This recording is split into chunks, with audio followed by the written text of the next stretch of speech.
Welcome back to the channel, guys. So today we're going to be brewing one of my kind of new pale ale recipe. So this is something that I'm gonna want to put into production, and I'm just trialing it out with HBC 586, which is, it's popped up in a few beers recently. I suppose it's still a relatively new hop, quite an exciting variety, and this is the first time I'm using it. So yeah, let's get brewing.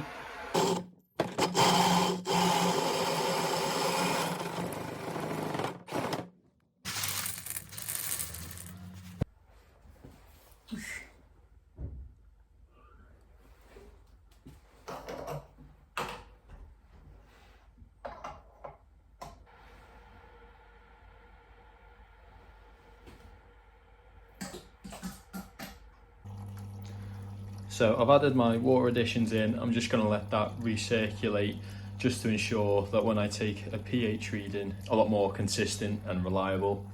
Please then, David, that the Prime Minister has stood up and said what he said, but the reality is this is incredibly difficult to get this.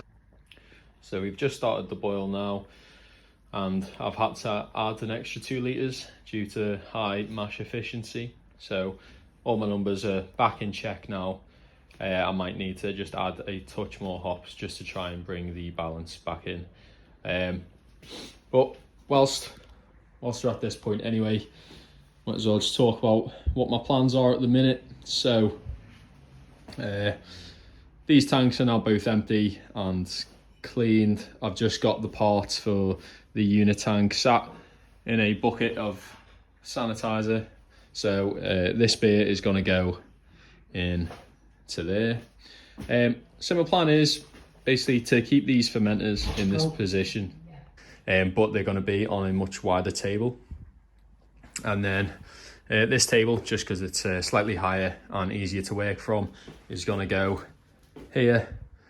And I'm going to set up my canning system on there, which hopefully I shall do next week at some point. So I'm just sending the water through the counterflow chiller just to cool it down, and once it gets to 80 degrees I'll be adding my Whirlpool additions in. So we've got Mosaic Leaf, not out of choice, I accidentally ordered it, but it needs using up. And I've also got some pellets in there as well. We've got some Centennial and Citra. So we're almost at 80 degrees now. So when it does go to 80, obviously the hops will be going in. I'll be giving it a good Whirlpool, and I've got some Browsol measured out as well. So I'll be letting that settle for approximately 20 minutes. And then during that time, I'll be putting the fermenter back together and sanitizing it. 80 degrees, hops in.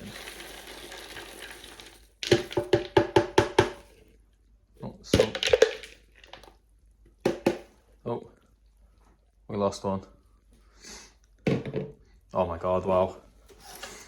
It smells amazing, but I mean, just not getting into the beer, I'm smelling.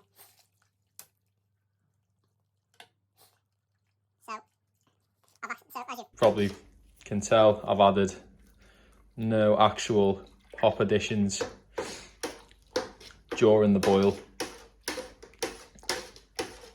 I'm kind of, so all the bitterness that I get is from these Whirlpool additions.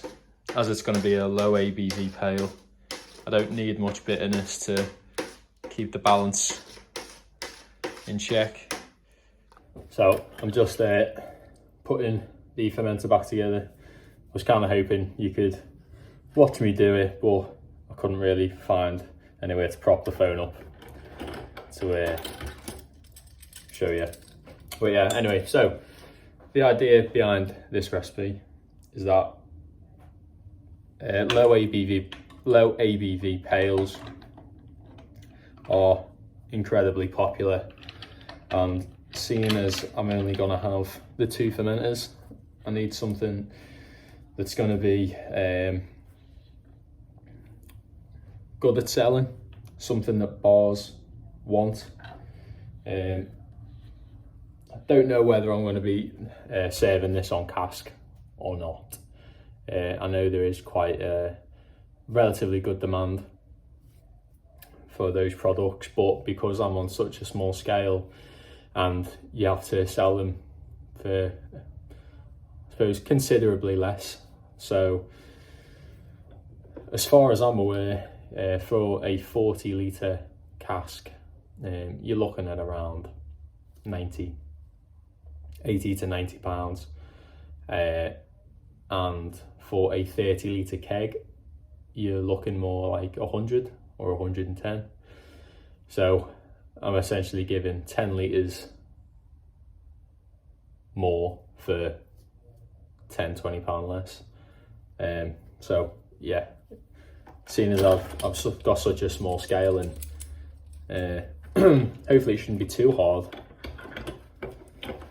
to get rid of. Well, I think my first couple of batches are probably going to be, I'll probably just do 1 barrel ones, like 150 litre batches, so maybe like 4 kegs. So kind of hoping 4 kegs won't be too hard to shift. I'm sure they won't be, especially because so I'm based on the Whirl, which is by Liverpool, and in terms of local breweries in Liverpool, there's actually there's quite a lot of good breweries, to be fair, but over on the Whirl, which is just the other side of the River Mersey, we only really have Brimstage Brewery, which you may have heard of. We've also got, well, probably the biggest would be Glenafric, so you'll see them in Home Bargains, not under Glenafric. They use an alternative name, and there is one more. It's in New Brighton. I forget the name of it now. It's a really small microbrewery. I still haven't actually been there. It's on my to-do list for this month, just to go say hello, show my face. Maybe I'll record it.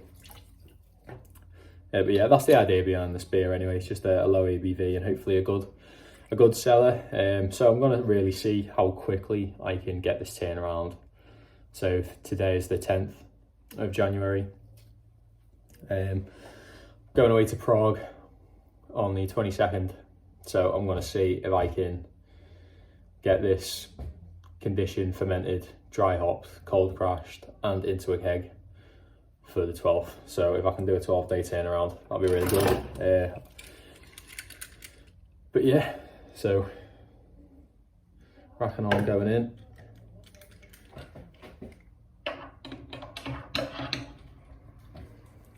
By the way, I do plan on pretty much recording every brew day from now on, just because as a home brewer I really love watching the brew day videos.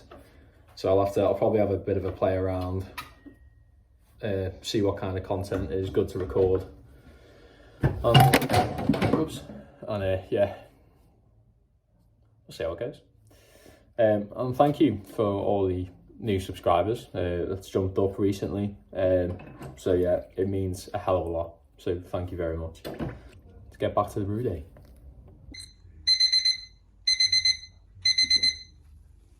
So what I've had to do is drop this off the table.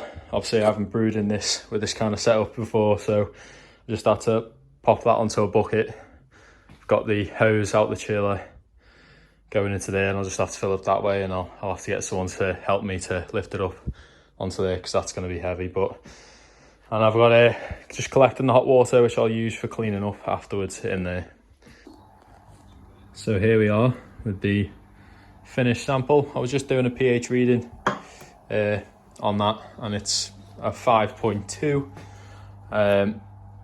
I'm using all almond Verdant IPA yeast with this. This is the last pack. After this I'm going to try the same recipe again, but with AEB New England yeast. So what I'm going to do is, it's currently sat just under 20 degrees. I'm going to pitch the yeast, bump it up to 21, and I'm going to leave this valve open. I will attach a tube into some water to act as an airlock. I'll probably leave that for 2 days just to help the esters come out from the yeast, which are really nice. And then after that point, I'll be capping it off. A little tip for those who don't, or perhaps haven't used this type of spunden valve yet, it does stick quite a bit. So if you grab this, which kind of acts like a plunger, and just give it a pull up, but what does happen if you don't loosen up the seal is that sometimes it can stick for the periods of time that you're not using it, and what can happen is it can build over the pressure that you've set, and then it can suddenly release, and then you come into the brewery, there's a big puddle underneath, and yeah, it doesn't control that well. But I've just found pulling on that can help. Let's see how we get on. Oh, here's all the numbers as well. So it's a 1042 starting gravity. Hoping to finish somewhere around 1013, 1014. And that should give us around 3.8% there or thereabouts. Just got some caustic cleaner running around there before I put it away for storage. And obviously I need to have a good old tidy up around there, and then I can pour myself a lager and watch the rest of the game. So in a couple of weeks time, when I do the dry hopping and stuff, I'm kind of hoping I can kind of, rather than focus on one particular thing on a video, I can kind of jump, in between topics. So we've done a bit of a brew day today, but also I wanted to talk about some things that are obviously going on with the brewery. So at the minute, what I'm doing is kind of chatting to someone to redesign my logo and do a bit of branding work for me. So got in touch with someone who's doing that for me, and so he's kicking back some designs towards myself, which is really exciting. And as well as that, I've also got to order kegs. So there's a couple of different things you can do with the kegs, just in terms of you can just buy them straight away, you can rent them, you can just do like a one-off purchase, like order it, fill it, send it off, and then you don't need to worry about it again. So a couple of things I need to think about, and then as I was mentioning before about potential cask or keg, so I don't know whether it might be worth, I think maybe sticking with the kegs, but I think I might order maybe a couple of casks as well, even just to see how my pale ale fares or see how popular it is. But yeah, lots to think about, lots to do, but yeah, always good to get in the brewery and have a brew day. But yeah, thank you so much for watching. Hopefully the next video isn't too far down the line, and yeah, please like, subscribe, feel free to comment below, and yeah, take care guys, happy brewing and all the best there. Nice one.